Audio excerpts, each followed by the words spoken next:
Kim, I've had conversations with senior British Labour officials who will be senior government ministers in a few weeks' time. They very much look to the US. They look to Joe Biden. They really admire. I know you and I, it may bring a wry smile to our faces, but they're really after the green agenda, the infrastructure, the support for domestic industry, all of the things that sort of Biden's quote unquote achievements here in the United States. And it does seem to be very much. It seems to be a model for the left. I mean, of course, I wonder what you make of that, and whether you, as you look to the outcome of this election, whether you sort of Bidenomics is going to spread around the world. But also, of course, I mean, how short-lived could it be if Donald Trump's president in 6 months' time?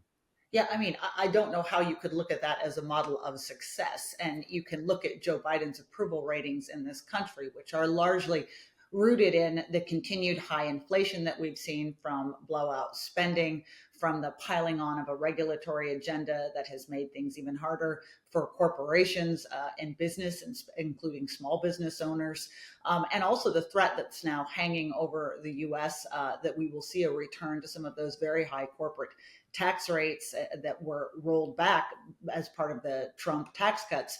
So it certainly has not been a model for success, other than the fact that Joe Biden, and people forget this, managed to very, very narrowly win election in the middle of a pandemic rush and after some grave mistakes regarding that pandemic by Donald Trump, who was also a very controversial character.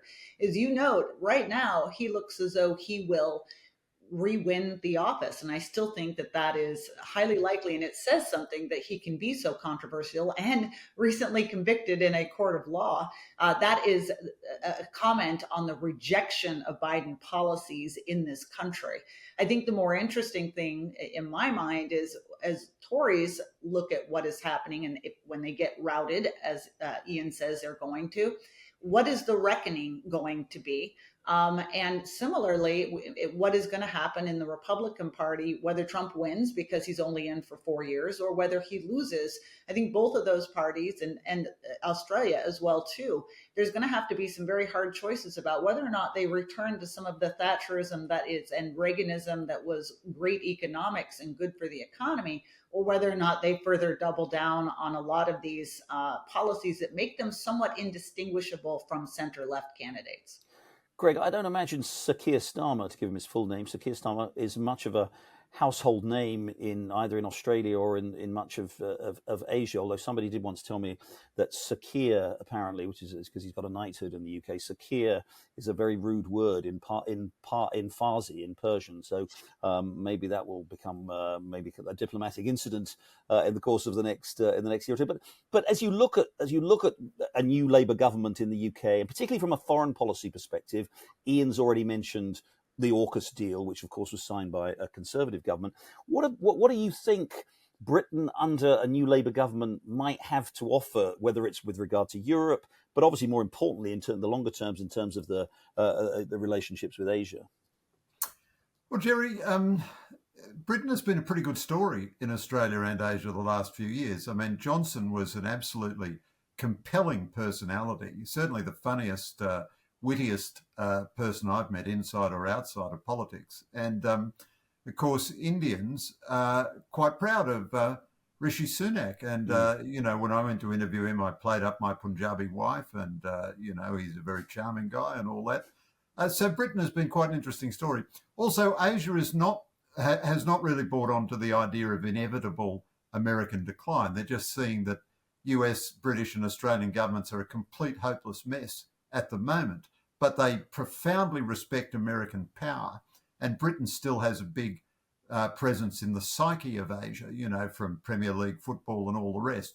But I guess where the rubber hits the road with the Starmer Labor government, is it really going to commit to AUKUS? So Asia takes AUKUS seriously, but at this stage, AUKUS functions as the symbolism of the alliance. So far, you'd have to say, looking at AUKUS, where's the beef, Jack?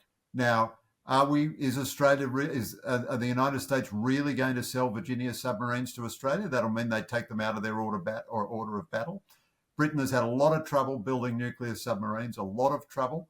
Can it really build the new generation? And can it help us build them in Australia? Now, there's very well placed scepticism about that. At the same time, the Chinese are running a very active diplomatic campaign against it. So the question for the Keir Starmer Labor government is it really committed to AUKUS? Keir Starmer is a lot like Anthony Albanese. He will be at the top of a party which is way, way, way to the left of him and way, way, way to the left of the electorate. Will the British Labor Party maintain support for AUKUS? Will it maintain support for the British nuclear deterrent, much less helping Australia build nuclear-powered submarines? Will it maintain the foot forward into Asia, which came about under Johnson, where it was sending aircraft carriers and also submarines and so forth to visit the Indo-Pacific? No one expects Britain to be a premier military power in the Indo-Pacific, but we're very keen to get it involved in the South Pacific. It is involved with us in the five-power defence arrangements with Malaysia and Singapore, and it is a very important part of the geostrategic effort to constrain China. Now, is Keir Starmer leading, as Iain points out, a very, very woke Labor Party, very keen on Palestine and all the rest of it? Is he going to be able to maintain that centrism, or will the party drive him further to the left? I mean, I think he has. He's given pretty solid assurances on the first part of AUKUS. I mean, you're absolutely right, Greg. We don't know very much about his worldview. He said almost nothing about the world, about the transatlantic relationship. He's given one speech on Gaza. He's said very little on defence and security. But I think, and you're right also about the difficulties with the submarine program, but the potential economic opportunity where the industries of the future are going to be constructed is in Pillar 2, the tech sharing stuff, which is to come. Now that I would say the analogy is really with what the US did with the Manhattan Project through to DARPA. That is where, that from the 40s, 50s, 60s, that's where the economy of the 80s and 90s and beyond was invented, and the technology was invented, and it became dual use and then civilian use. Something similar is beginning to happen, driven by America's incredible capacity for innovation and the way in which it's winning, or is determined to win, the AI race with China, and let's hope it does win. And so if you're British, then the question is, do you want to be part of that, or do you want to go back in with Brussels and be regulated to death like it's been done with financial services and technology so far?